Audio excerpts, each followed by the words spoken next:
7 months ago, I graduated from my university with a bachelor's in computer science. I remember being a tiny bit nervous of how the months following graduation would be because talks of the tech industry and specifically the job market for it becoming very shaky and unstable were getting louder and louder as the days go by. However, I thought that it would be just a tiny setback, a tiny hiccup within the industry, that it would be able to bounce back from it relatively quickly, and once I graduate, maybe a couple months after, I'd be able to land my first job as an engineer.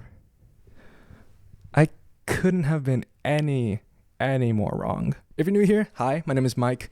I usually make content that revolves around sharing life experiences that I have and just documenting myself growing up and learning how to survive in the world. I'm very happy to announce that starting today, I'll be introducing coding-related content to the channel, but I'll talk more about that towards the end of the video when I start to really go over my goals and plans for 2024. And I'm also a software developer specializing in full stack and front end. Wow, that was my first time recording like a proper intro for my videos. You're one of the first to experience that, so nice job. Give yourself like a gold star or something. Today's video is gonna be quite different though. I just wanted to sit down with you guys and just talk about some stuff. One of the big reasons why I wanted to make this video in the first place is because I'm well aware there's many people who are in the same shoes as I am. People who have recently graduated with a degree, whether that's from like a college or a boot camp or whatever, very excited to start their careers as a software engineer and not being able to because of the chaos that's been happening in the job market. Tens of thousands of people being affected by mass layoffs. There's just an overabundance of people wanting to break into the industry and not enough jobs to give to these people. Another thing that sucks about this market is even if you have internship experience, it doesn't hold that much weight anymore. I have friends who have been fortunate enough to have internship experience at big companies such as Amazon and were given return offers too, but unfortunately many of them had to have their start dates pushed back constantly, leaving them in a whole bunch of uncertainty. So it doesn't just suck for people who weren't able to get internship experience, it also sucks for people who have internship experience, and don't even get me started at the tens of thousands of talented developers who have been in the industry for like 5 or 10 years plus and were still laid off. I'm sure you understand what I'm trying to say right now. You know, the job market for everybody just sucks. And I wanted to make this video not only to share my side of the story as somebody who has been trying so hard to kickstart their career as a full stack engineer, but also to reach out for the people who have been negatively impacted by this scenario, you know, whether you've been laid off or just graduated and haven't been able to start.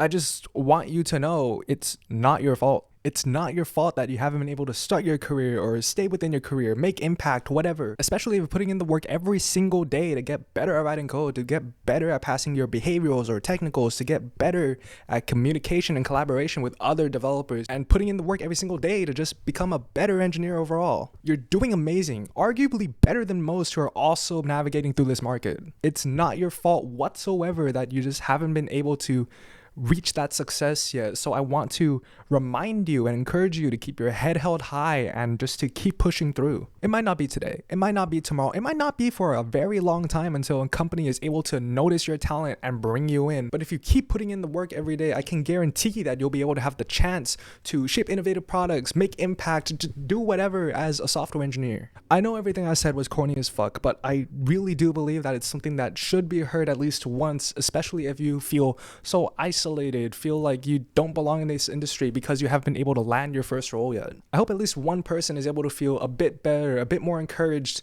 after everything I just said, because I understand how this whole experience can be very isolating and impactful to your mental health and your confidence as a software engineer. 3 months post-graduation, I found myself spending every single day and every single waking hour of my life applying to as many opportunities as I could find on LinkedIn and Indeed and whatever. At the time, new grad roles and entry-level roles were just super hard to come by, even more so now. For the ones I'd actually be able to find though, they would already have like 5,000 or more applicants by the time I got to it, which discouraged me heavily because it basically meant that I had no chance of being noticed at all. I was also putting in an insane amount of hours coding every single day. You know the t-shirt that says eat, sleep, code? That was me, bro. That was basically me. Another thing I would like to add, this was a mistake on my part.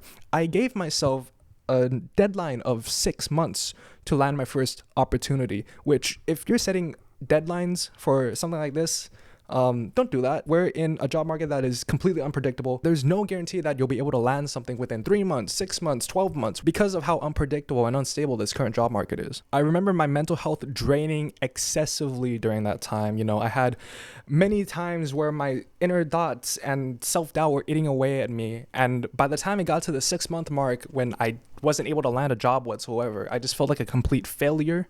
I kept on telling myself that I am a failure, that I'm just not cut out for this industry, and that I should just give up right now. Don't get me wrong, I'm very, very determined to actually put in the work and start my career as a full stack engineer or front engineer or whatever, but I just became so goddamn tired. If I'm being honest, I probably would have given up if it weren't for my amazing support group. And most notably, I want to highlight my girlfriend, Shelly. She's pretty much been my rock throughout the past 7 months. I'm so grateful for her because she'd always be there to listen to me just yap about my thoughts and how I was feeling and just everything that was eating up my brain. She would always be there to reassure me and ground me and just make sure that I wasn't going insane. One of the really cool things about my girlfriend is that she runs her own freelance digital marketing agency, and through her business, she allowed me to launch an entire rebrand initiative to create an entirely new design system for her brand. She allowed me to design and develop a completely new website using Next.js and Sanity for her agency. She's allowing me to do all of this not only because I'm her boyfriend, but also because it gives me the opportunity to keep on refining my ability, keep on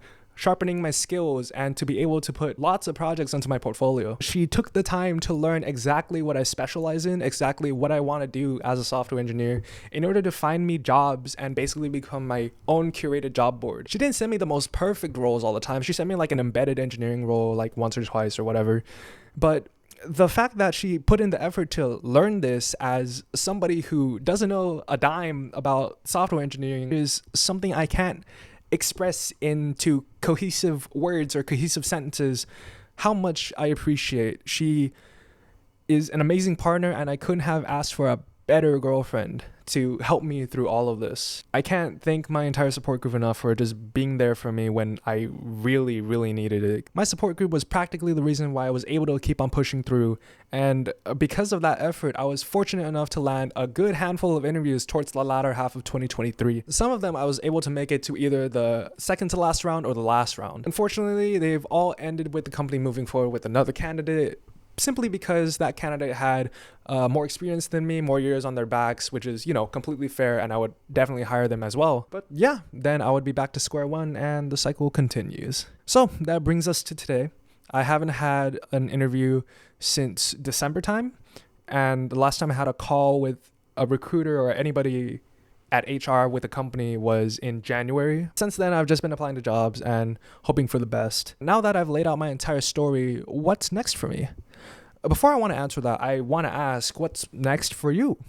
I would really appreciate it if you left your plans and your goals for 2024 in the comments below. Not only would it probably help me, but it would probably help many others who watch the video as well. Also, if you want to share your own story of how you've been managing through this market, feel free to leave in the comments, but don't feel obligated to at all. Anyway, what's next for me? What are my goals and plans for 2024? Obviously, I'm going to continue applying to jobs.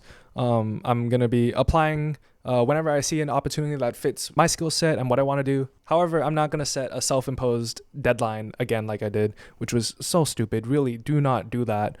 And quite simply, I'm just going to go with the flow. That being said, I do have the goal of landing my first official job as a software engineer. I do have confidence that this year is going to be the year. We'll come back to this in 6 months to a year and see if that's true. I hope it is. Fingers crossed. Next thing I want to do is I want to build a better relationship with code. I didn't mention this earlier in the video, mainly because I didn't really know where to place it, but essentially I have a coding addiction, which developed from me coding every single day for countless hours. Here's what I mean. So, when you're playing a video game and you just get zoned in, and the moment you snap back into reality, it's been like 8 hours, you haven't eaten, you haven't drank anything, you haven't moved an inch. That's pretty much me with coding. From the outside perspective, it seems like it's a positive, right? It shows that I'm very much dedicated to my craft and I actually enjoy what I do. But just like all things in life, there needs to be limits, and I have not been limiting myself whatsoever. A pattern I would find myself in is I would finish up whatever task I was doing and would tell myself to take a break. However, there would be like another feature that takes like maybe 5-10 minutes to add. So I would tell myself, hey, this is only going to take like 5-10 minutes. That's a very short amount of time. Let's implement this first, and then after that you could take a break, right? So I would add whatever feature I'm adding, and then I would tell myself again, hey, this other feature you want to add only takes 5 or 10 minutes too. What's another 5 minutes, so I'll add that as well. And then it becomes a cycle that happens over and over and over and over and over until it's 2 a.m. I haven't eaten, I haven't drank anything, I haven't moved, I've just been stuck in my bed for the past 10 hours. I've ruined my sleep schedule because, like I said, it's 2 a.m. I've been thinking about coding alongside a Pomodoro timer. I've tried it before, but I ended up ignoring my breaks and just keep on coding. Yeah, I want to try it again though, but really just force myself to take a break. Outside of coding though, I just want to reconnect with myself overall. During those 7 months, I pretty much neglected myself, neglected my hobbies, and I think now would be a really good time to tap back into those hobbies being, making YouTube videos like the one you're watching right here, playing music, and what else? Oh yeah, going back to the gym and weightlifting. I haven't gone to the gym since I graduated, which I know is pretty bad. Speaking of YouTube, I actually want to start dedicating proper time and effort into this hobby of mine. YouTube and content creation were just things that I've been wanting to take seriously for a very long time. And fun fact, I actually wanted to work in the film and entertainment industry as a filmographer or a video editor a long time before I discovered what computer science was. I remember wanting to be a film major for the longest time, and then eventually I switched to wanting to become a music major because I am a self-taught musician for 10 plus years. And then I discovered computer engineering, and eventually I switched over to computer science. That's an entire topic I would love to talk about in a different video though, so please let me know in the comments if that is something you'd be interested in. I don't intend on being a full-time YouTuber, I should make that very clear, but I am curious on how far I'd be able to take myself if I actually did put in the time and effort, and I think it would be really nice if I did cultivate a sizable audience. One of my goals for this year actually is to it's going to sound crazy. It's to reach 500 subscribers by the end of 2024. I think that would be an insane number to reach. It doesn't seem like a lot in today's YouTube landscape, but it's a lot to me. So that'd be really cool. Like I said earlier in the video, I do intend on introducing coding related content. I don't want to become another tutorial channel. There's plenty of tutorial channels out there on YouTube already. I do want to find a way to combine vlogs and coding. There's an engineer I found on TikTok. I'm not going to say her brand name because I am loyal. I only have one girlfriend, and that is Shelly and nobody else. She posts Build With Me videos on her YouTube channel, which are essentially vlogs that showcase the development process of her adding a feature to her app or just building an entirely new app. I've never seen anybody pull it off as well as she has. It's very inspiring to me, and it's very much in line with the direction I want to take coding content in. So yeah, I'm gonna play around with making those sorts of videos. Oh shit, I forgot. So okay, yes, I do not want to be a tutorial channel, but I do have 2 tutorials lined up. One of them is gonna be an introduction to Next.js, and the second one's gonna be an advanced Sanity IO tutorial. The main reasons why I'm doing this, well, for the next one, it's because one of my friends is very good at Svelte and is wanting to learn Next, and she wants me to help her in video format. That way, if she gets a bit lost or a bit confused, she's able to rewind through the video or even rewatch the entire tutorial in general. As for the Sanity one, it's mainly because I haven't seen any sort of advanced or intermediate Sanity IO tutorials on YouTube. I mostly see things that are introductory, and I really want to dive into the customizations you could do with Sanity's structure builder API. Not sure exactly when those will come out. I'm aiming towards like February, and that pretty much sums up my goals and plans for 2024 as I continue navigating through the software engineering job landscape. Thank you very much for taking the time to watch my video and making it all the way to the end. If you have reached the end, you are an absolute real one. If you enjoyed watching the video, I'd really appreciate it if you left a like. Not only would it help me out, but also it would help the video reach more people. Finally, if you want to follow along for the journey, then feel free to subscribe. Feel free to turn on bell notifications. I don't, but yeah, I'm really excited to make more videos this year and actually commit to them. Okay, thank you for watching. I'll see you in the next video. It might be a vlog, it might be a coding video. I have no fucking clue. This video, in fact, was supposed to be the first video I made this year. I actually didn't intend to vlog at the Imaginarium at all, but I asked Shelly if, hey, should I vlog? And she said, yeah, So I did it. Okay. I'm done. Bye-bye. Drink water.